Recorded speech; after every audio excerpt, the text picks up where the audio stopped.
लेकिन चलिए सबसे पहले हिंदू एकता को लेकर जो बयान आया है मोहन भागवत का, उस पर कैसे ओवैसी भड़कते दिखाई दे रहे हैं, उनको क्यों मिर्ची लग रही है, सबसे पहले इसी की बात कर लेते हैं।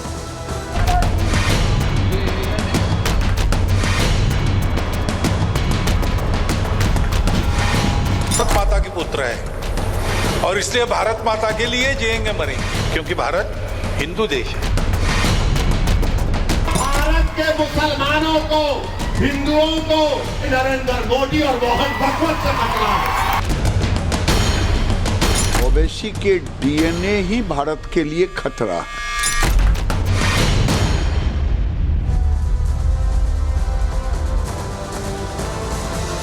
हिंदू एकता की जब जब बात होती है ऐसा लगता है कुछ नेताओं को ये नागवार गुजरती है, और इसलिए भी नागवार गुजरती है क्योंकि उनके लिए राजनीति की अलग धुरी है। तुष्टीकरण की राजनीति से मुसलमानों की बातें आगे रखकर असदुद्दीन ओवैसी एक तरह से अपनी राजनीति लंबे समय से चला रहे हैं। एकमात्र वो मुस्लिम वर्ग के हितैषी बनने की कोशिश करते हैं, और यही वजह है कि जब जब हिंदू एकता की बात होती है तब तब ओवैसी ऐसे प्रकट हो जाते हैं कि जैसे पता नहीं क्या हो गया।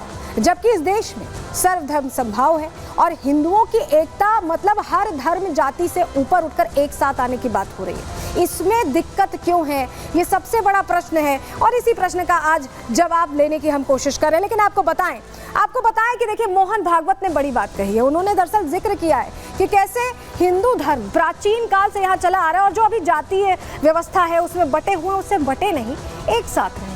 एक साथ रहने से फायदा भी होगा और बेहतरी भी होगी हिंदू समाज की। क्या कहा है मोहन भागवत ने, कहाँ ये बात कही है, और असदुद्दीन ओवैसी को क्यों नहीं पसंद आ रही। चलिए सबसे पहले आपको ये बता देते हैं। देखिए राजस्थान के बारा में मोहन भागवत ने बयान दिया। जी हाँ, उनकी तरफ से कहा गया कि हिंदू एकजुट हो। उन्होंने आह्वान किया कि हिंदू एक साथ आए और इस पर मतभेद बुलाकर हिंदू समाज को एकजुट होना होगा। उनकी तरफ से कहा गया, यानी सारी दूरियां जो हटा दीजिए, मतभेद जो मन में ख्याल है वो मिटा दीजिए। मोहन भागवत के इस बयान के बाद सियासी घमासान छिड़ता दिखाई दिया। AIMIM चीफ ओवैसी ने बयान पर पलटवार कर दिया, प्रश्न खड़े कर दिए। बयान को लेकर बीजेपी और RSS पर निशाना साधने लगी। कांग्रेस और सपा ने भी बयान को लेकर हमला बोल दिया। किसी को, जो इंडी गठबंधन के अलग अलग चेहरे हैं, हालांकि असदुद्दीन ओवैसी कहते हैं कि वो इंडी गठबंधन का चेहरा नहीं है, लेकिन इसके बावजूद उनको ये बयान पसंद नहीं आ रहा है। आखिर भागवत के इस बयान पर सियासी पारा क्यों हाई है और क्यों इसको लेकर छटपटाहट देखी जा रही है बहुत से चेहरों में। इस रिपोर्ट के जरिए पहले आपको पूरी जानकारी दे देते हैं।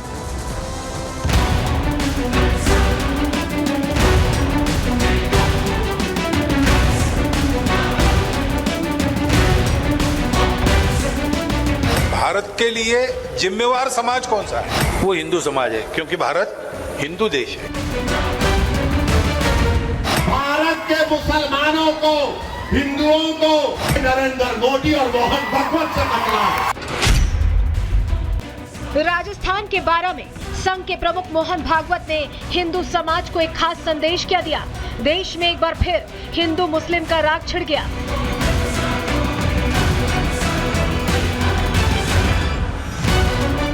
भागवत ने हिंदू समाज से आह्वान तो मतभेद और विवाद मिटाने का किया, लेकिन वार पर पलटवार होने लगे। भागवत ने कहा कि हिंदू समाज को सभी मतभेद भुलाकर अपनी सुरक्षा के लिए एकजुट होना होगा। भारत एक हिंदू राष्ट्र है और हम यहाँ प्राचीन काल से रह रहे हैं। भारत माता के पुत्र है और इसलिए भारत माता के लिए जिएंगे मरेंगे।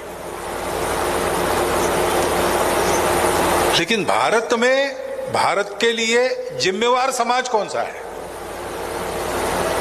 वो हिंदू समाज है, क्योंकि भारत हिंदू देश है, हिंदू राष्ट्र है। परंपरा से, प्राचीन समय से यहां पर हिंदू लोग रहते आए। हिंदू नाम बहुत बाद में आया, लेकिन उस समय से जो रहते आए थे उन्हीं को हिंदू नाम मिला। भागवत के इस बयान से सियासत का पारा हाई हो गया और ओवैसी भाईजान हिंदू राष्ट्र की बात होते ही तिलमिला उठे। कहा कि ना तो भारत में हिंदुओं को खतरा है और ना ही मुसलमानों को। देश को किसी से खतरा है तो वो मोदी और भागवत से है। 10 साल के बाद भी मोहन भागवत को लग रहा है कि भारत के 78 करोड़ हिंदुओं को खतरा है। सुनो मोहन भागवत, ना भारत के हिंदुओं को खतरा है न भारत के मुसलमानों को कोई खतरा है। हाँ, एक खतरा भारत के मुसलमानों को, हिंदुओं को, दलितों को, आदिवासियों को, सिखों को, ईसाइयों को है। वो किससे है? नरेंद्र मोदी और मोहन भागवत से खतरा है। हालांकि मोहन भागवत और ओवैसी के बयानों के कई सियासी मायने भी निकाले जा रहे हैं। इसी बीच समाजवादी पार्टी भी मोहन भागवत पर हमलावर दिखी। सपा के विधायक रविदास महरोत्रा ने आरएसएस के साथ बीजेपी पर आरोप लगाते हुए कहा कि महंगाई, बेरोजगारी, भ्रष्टाचार और अपराध से ध्यान भटकाने के लिए ऐसी बात की जा रही है। आरएसएस और भारतीय जनता पार्टी महंगाई, बेरोजगारी, भ्रष्टाचार और अपराध पर बात करने को तैयार नहीं है। वो अनर्गल मुद्दे छेड़कर जनता को मुख्य मुद्दों से भटकाना चाहती है। साफ है कि भागवत के हिंदू संदेश पर सियासी घमासान मचा हुआ है। हालांकि चुनावों के समय आए भागवत के इस बयान को लेकर कई सवाल भी उठ रहे हैं और यही वजह है कि एक बार फिर हिंदू मुस्लिम की गूंज चारों ओर उठ रही है। Bureau report, Republic Bharat. वहीं गिरिराज सिंह ने भी अब प्रश्न खड़े कर दिए। उनका कहना है कि ओवैसी जो है राहुल गांधी के भाई बन गए हैं और उनके डीएनए में देश का विरोध। सुनिए सर। ओवैसी के डीएनए में ही भारत का खतरा है, भारत के लिए खतरा है, क्योंकि मोहन भागवत जी ने जो बात कहा वो 200% सही कहा। ये राहुल गांधी के दूसरे भाई बन गए हैं ओवैसी। बयान बहादुर मत बने। मोदी के राज में 1 इंच जमीन न कोई लिया है न लेने देंगे। तो गिरिराज सिंह को आपने सुन लिया, लेकिन ऐसा नहीं है कि पहली बार हिंदुओं की जो है एकजुटता की बात हुई है। आपको याद होगा सबसे पहले योगी आदित्यनाथ ने ये बात कही थी और उनकी बात के मायने बहुत थे। और उसके कुछ दिन बाद प्रधानमंत्री नरेंद्र मोदी ने भी वही बात दोहराई थी और इन बातों का सार यही था कि जातियों में ना बंटकर एक साथ रहे, एक साथ जुटे और एक साथ एक ही राह पर चले। सुनवा देते हैं आपको योगी आदित्यनाथ ने क्या कहा था, प्रधानमंत्री नरेंद्र मोदी ने क्या कहा था। अगर हम बटेंगे तो बांटने वाले महफिल सजाएंगे। राष्ट्र तब सशक्त होगा जब हम एक रहेंगे, नेक रहेंगे। बटेंगे तो कटेंगे।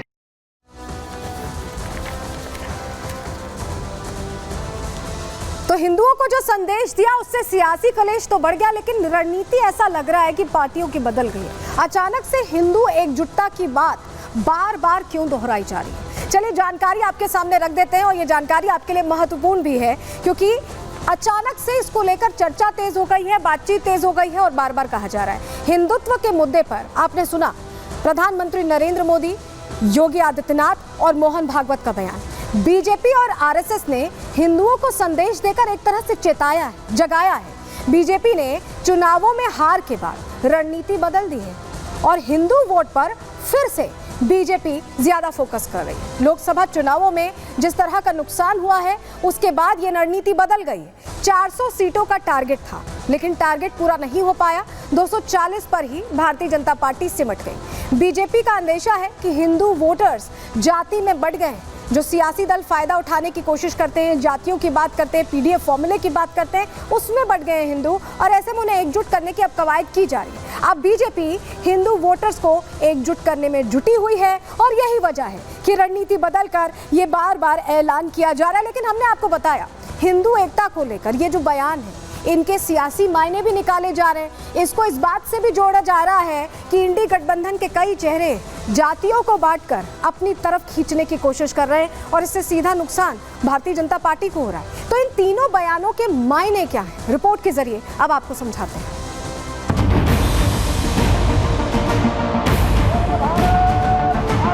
बांटने वाले महफिल सजाएंगे। बटेंगे तो कटेंगे। भारत हिंदू देश है, हिंदू राष्ट्र है। ये तीनों बयान इस बात का सबूत है कि आरएसएस और बीजेपी बिखरे हुए हिंदू वोटर्स को एकजुट करने में जुटे हैं। बीजेपी का मानना है कि कभी पीडीए के नाम पर तो कभी नौकरियों में आरक्षण के नाम पर विपक्ष हिंदुओं को बांटने में जुटा है। लगातार उनके वोट बैंक में जातियों के नाम पर सेंधमारी की जा रही है जिसका नुकसान बीजेपी को लोकसभा चुनाव और उसके बाद हुए चुनावों में भी उठाना पड़ रहा है। माना जा रहा है कि एक तरफ कांग्रेस और सपा है जो हिंदुओं को जाति में बांटकर सियासी फायदा लेने में जुटी है, तो दूसरी तरफ जातियों से हटकर बीजेपी हिंदुओं को धर्म के नाम पर एक होने का संदेश दे रही है। बीजेपी के फायर ब्रांड नेता लगातार एक के बाद एक बयान देकर हिंदुओं को अपने पाले में करने की कोशिश कर रहे हैं। दरअसल लोकसभा चुनावों के पहले से ही समाजवादी पार्टी के अध्यक्ष अखिलेश यादव जातियों के आधार पर अपनी सियासत मजबूत करने की जुगत में जुटे हुए हैं। इसी का नतीजा है कि इंडिया अलायंस की बात होते होते अखिलेश पीडीए यानी पिछड़ा दलित अल्पसंख्यक का राग छेड़ देते हैं। अगर देश बचाना है तो हमारे आपके वोट से बचेगा, वोट से ही लोकतंत्र बचेगा, वोट से ही संविधान बचेगा, वोट से ही आरक्षण बचेगा और वोट से ही हमारे देश की आबादी के 90% लोग जो पीडीए हैं उनको बचाने का काम होगा। अखिलेश ही नहीं, राहुल गांधी भी कई मौकों पर जातियों का समीकरण साधते दिखे हैं। कभी पदों पर बैठे अधिकारियों की जाति पर सवाल उठाया तो कभी संसद में बीजेपी को घेरते दिखे हैं।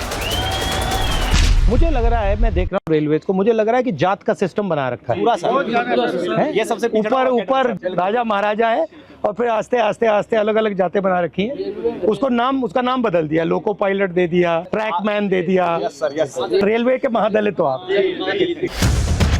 अखिलेश और राहुल के इन बयानों के बाद साफ है कि बीजेपी अब इन जातियों के चक्रव्यूह को तोड़कर हिंदुओं को एकजुट करने की मुहिम में जुट गई है, जिससे वो चुनावों में हो रहे नुकसान से पार पा सके और आरएसएस अपने हिंदू राष्ट्र के मुद्दे पर आगे बढ़ सके।